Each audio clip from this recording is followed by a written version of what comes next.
Hi folks, we are back again. We are going to be working on making a mold. It's going to look one of them is going to look something like this, but I want to talk a little bit, review a few things about what we did yesterday. We wedged up the clay, and here's the boards that we worked on. And there's all this stuff remaining from wedging yesterday. Now this doesn't seem like it's a very important deal, but it really is. It's very important for the health and safety of you, and also for the health and safety of all of us in class. This stuff is dry clay remaining on the board. Now, wet clay, the clay we used from the bag, is perfectly safe. There are no health concerns at all about that stuff. But when the clay continues to dry and gets to this stage, which is sort of like dusty bone dry, it gets a little dangerous. It gets very dangerous because within the clay is free silica dust, and silica is glass. So if I were to take this stuff that was on the board and just sweep it onto the floor, then I would end up crunching it under my feet and raising dust, and everyone would start to breathe free silica dust, which is very bad for you and can cause silicosis and cancer of the lung. So I'm going to insist that you guys practice proper studio maintenance, which is take wet or dry clay and take your 5-gallon bucket and put it into the bucket. Never sweep anything onto the floor. Should you find clay on the floor, get a big clean sponge, and with a wet sponge pick up the clay on the floor. And with a wet sponge, clean off your board before you start and get rid of every bit of that wet or of that dry clay dust. Hope that makes sense to you. I'm going to follow through with that. It's very important for all of our safety. So here is some clay. This is a little bit of a different bag. This is the kind of bag you're going to get in your boxed clay. And I just want to show you how to carefully seal this bag so that your clay will not dry out. This is another thing I'm going to insist on, because a lot of people in the early classes in clay end up not covering their clay properly, and the clay dries out, and it is a very long, tedious process to recycle clay.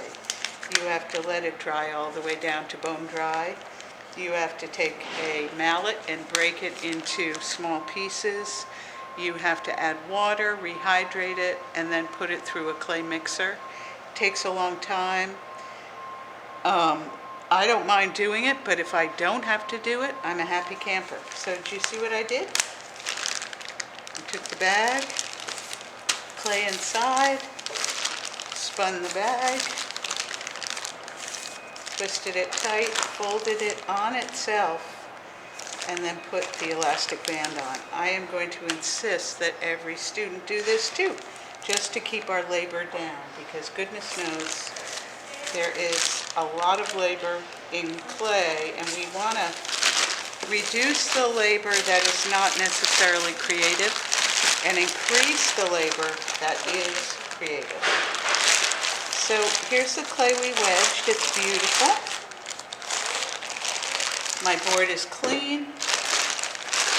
Rather than leaving this bag open like this and letting all of these little bits of clay dry, I'm going to take it. This is the kind of bag you'll get in your box of 2 bags of clay, and I'm going to roll it up and just seal it from the air. so all that wet clay stays wet and I don't have a big dust storm when I open the bag later. So I wedged this clay yesterday. I'm just going to give it another wedge. And even if the clay sits overnight, it can it sort of develops a tough skin. And I want to open this clay up and get it more plastic again. I think there was an air bubble. An air pocket. I just popped it.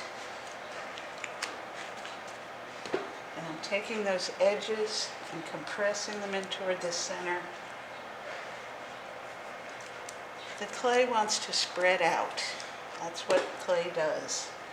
You know, it wants to cover the floor, it wants to cover the board. It has no real structure in and of itself. It's composed of oval-shaped platelets, and the clay wants to spread and disperse. Sort of like, think of a wet pack of plastic playing cards. That's what clay is like, and it wants to slip and slide on itself. Okay, so this clay is ready. I'm going to need a board. Let's see.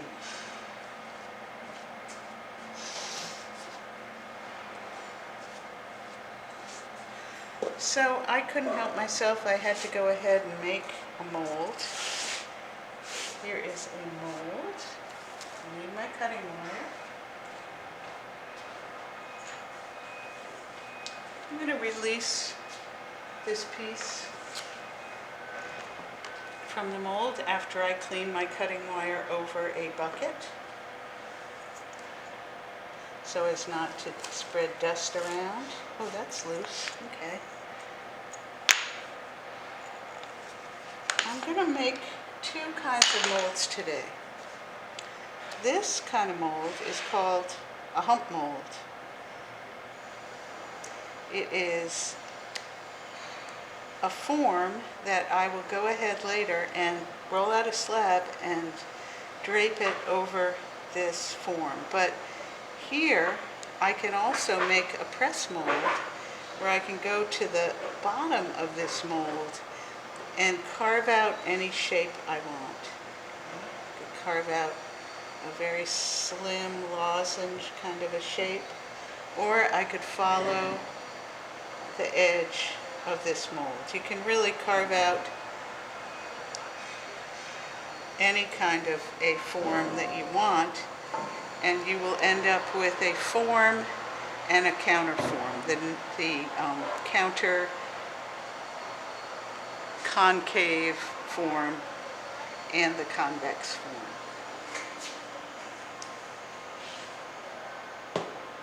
So you'll want a board, a clean board. Do you hear an echo?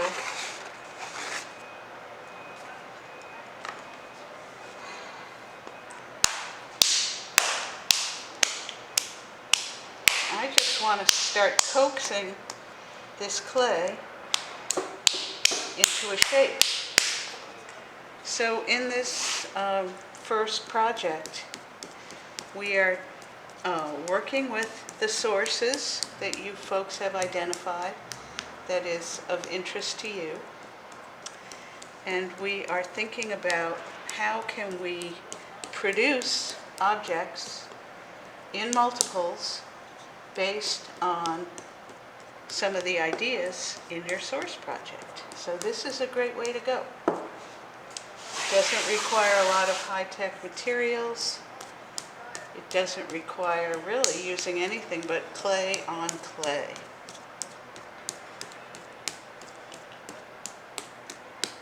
So I'm trying to get a good shape, and while I'm thinking and paddling this, I'm thinking about this form, and I'm also thinking about the slab that is going to be draped over this form, and what kind of a counter form will I create using the exterior of this mold? Like how much, another way to ask it is how much volume will I create? And I'm almost thinking that, I want this interior volume to be as shapely and generous as possible. Because if we're thinking of multiples, once I press a slab onto this form and I remove the slab and I have my new shape, I'm going to want to go ahead and continue to press with the that shape I create. And I want to keep going, altering each pressing as I go. So, here it is. I've made a couple of these. It's heavy. I've made this one. Okay, this is a pretty straight ahead, kind of a pod shape, kind of a boat shape, kind of a lozenge shape. And then I went on, I made this shape. So as I'm working, I'm sort of realizing what I'm doing. And I'm really working with varying the keel of this boat shape and then responding to the variation on this edge by changing the form. So why don't I try one more variation here. Now, why am I not just making one and waiting for it to dry and then using it?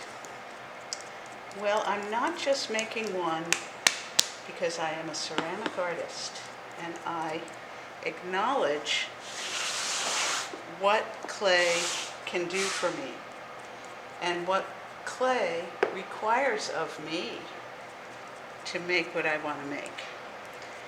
So what can clay do for me? Clay can be very plastic and responsive in the wet state.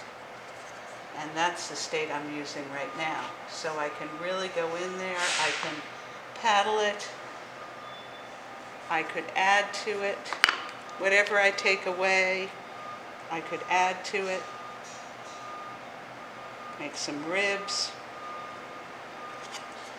And these are things that I can uniquely do when the clay is wet. When the clay begins to lose its moisture, it gets stiffer, and it allows me to do some other things. It allows me to carve it. It allows me to pick it up and move it around. It will allow me to turn it upside down and carve it out. So that's what clay will let me do. What I have to do for the clay is pay attention to it, because it's always changing. The one constant with clay is the change in its behavior. As it dries, I need to be there to work it. So clay requires my attention.